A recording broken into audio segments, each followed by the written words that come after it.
Hi, welcome back to Barovian Made, and today we are taking these useless bits of wood and turning them into a beautiful kitchen island. So stay tuned to see how I did it.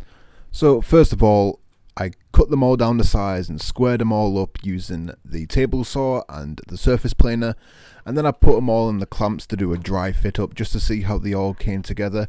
And it looks like I didn't do that good on squaring them up, and some of these bits of wood are still a bit warped and I don't have the tools to fix the warp. So what we are going to do is we're going to make some plugs out of this nifty little tool that I've got on Amazon, and I actually have a link for this down in the description if you want to get yourself a bag of these plug cutters.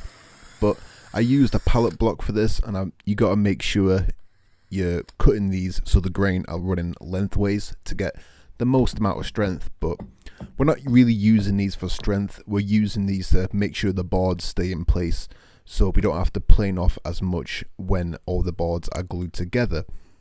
So now we have all the plugs cut, what we are going to go ahead and do is slap some tight bond on there.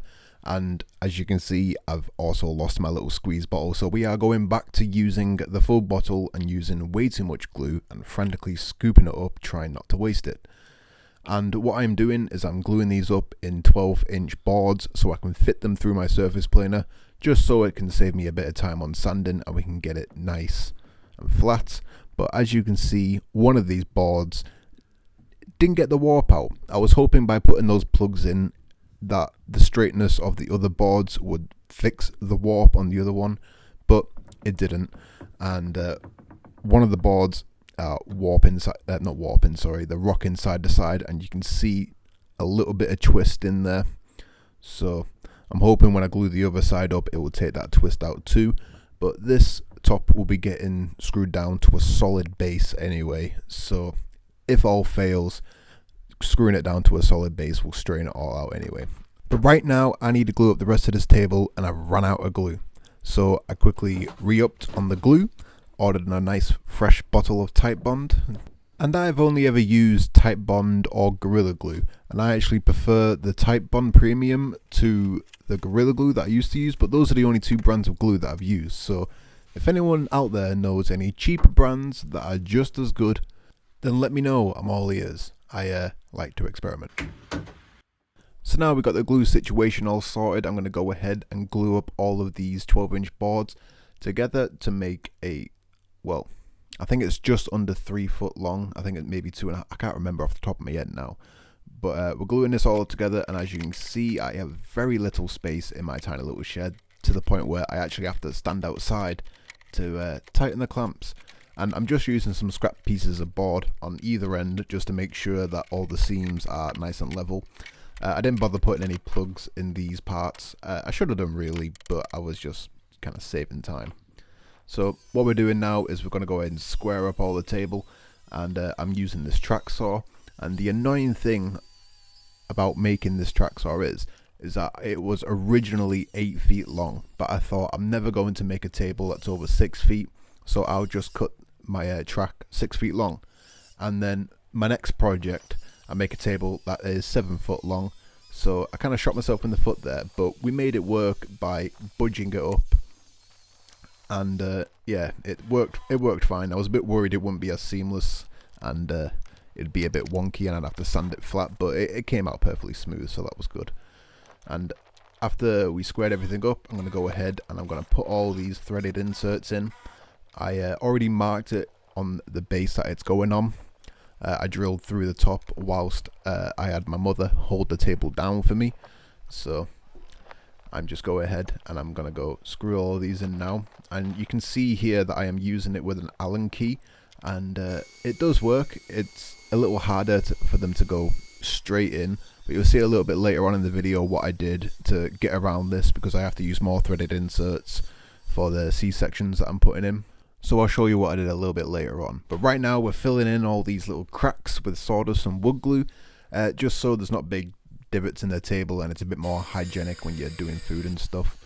But after I did that, I got to work making these C-channels. You can buy C-channels already made, but I had my uncle kindly donated this small piece of box tubing, so I figured I'd just cut my own C-channels.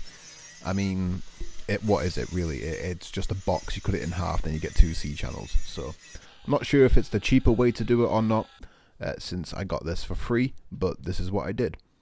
And after I did that, we're gonna punch out all the holes. Then we're gonna drill all of the holes. Ideally you'd want a drill press for this, but I don't have a drill press, so I am using a handheld drill. And what I should have done really is use a smaller bit and work up, because I just went straight to the size and it snapped. It's never nice snapping tools, but these are only cheap drill bits, so I wasn't too fussed about it. But anyway, after we got all the C channels cut, making sure to leave a bit of space, an oversized hole for the wood movement, because wood expands and contracts, so the bolt that you put through needs to be able to move with the wood while also keeping straight. So that's why we need to cut a little slit in instead of just a round hole. But after I did that, I went and I got my router out and I cut some channels into the actual slab so it can sit flush with the table. So when I flip this and I put it on the base that I'm going to put it on, it sits nice and flat. And then we're going to chuck some threaded inserts in there to be able to secure the C channel down to the tabletop. And here is my little trick for making sure the threaded insert goes in straight and with ease. I cut off the end of an Allen key and I put it in my drill. And it worked perfectly. So that's what I'm going to be doing in future to make sure these threaded inserts go in nice and straight, because it's always a pain when you're using an Allen key and you just can't get it in straight and then you got to back it out, put it back in. It just makes life a hell of a lot harder. So after we did all that, we put the bolts in, we secured the C channels, and now it's on to the fun part that everybody loves. We are going to sand for about a day and a bit, constantly back and forth, losing our mind and losing the feeling in our fingertips. I sanded this table down from 40 grit all the way up to 320 grit, making sure that I keep a pattern so we can keep the table nice and flat. And what I also like to do, and what I've recently started doing, is having a little handheld light and a pencil so I can go over and make sure that I've got all of the scratches out from the previous pass, and any parts that still have scratches in, I quickly give it a little mark with the pencil, so I know once I've gotten rid of that pencil marking that the scratches are gone. And then after I've done all that, I give it a good once over with the grit I was previously using, just to make sure that I get everything. But halfway through, my sander decided to cut out. Not quite sure what was wrong with it. It was quite dusty inside, so I assume it was, breaking a connection somewhere. So I ended up having to take it all apart, clean everything out, make sure all the connections and the brushes are all still together. And to be honest, I didn't really see a problem with it. It was a little bit dusty, so I give it all a bit of a clean and put it back together, and it seemed to turn on every time there. So not quite sure what was going on, but either way, I still have my orbital sander, which is a good thing, and we can get cracked on with sanding this table down. But I did forget to put the switch back in, so now I have to reach down and poke the little thing to get it on and off. But we finished sanding, and now I'm going to use this wood sheen. I'm really not a big fan of this finish, but it does give a nice rustic look to the table, which is what my mother wanted. So we went ahead and we used that, and I quickly went over the top to get rid of some of the brush strokes and to make sure this poly coat can adhere to the top of it nice and easily. We are only putting this poly coat on just to toughen up the surface of the table, and because this is a kitchen island, it's going to be having plates, it's going to be getting water damage, it's going to have all sorts on it. I want that very thin sheet of plastic on top of the table to protect it all. So after we're done with the first coat, we're going to go ahead and we're going to sand it all back down again, and then we're going to reapply it again just to make sure we have a nice thick layer of this poly coat on top of it. And after this dries, I would have liked to sand it back down and polish it all the way up so we have a really nice shine on the table, but my mother liked the texture that the poly coat left with the brush strokes, so she wanted to keep it that way.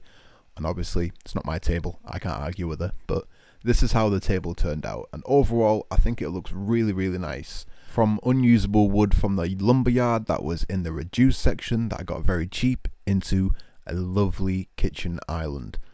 So let me know if you like the video. I hope you subscribe. Stick around for the next one.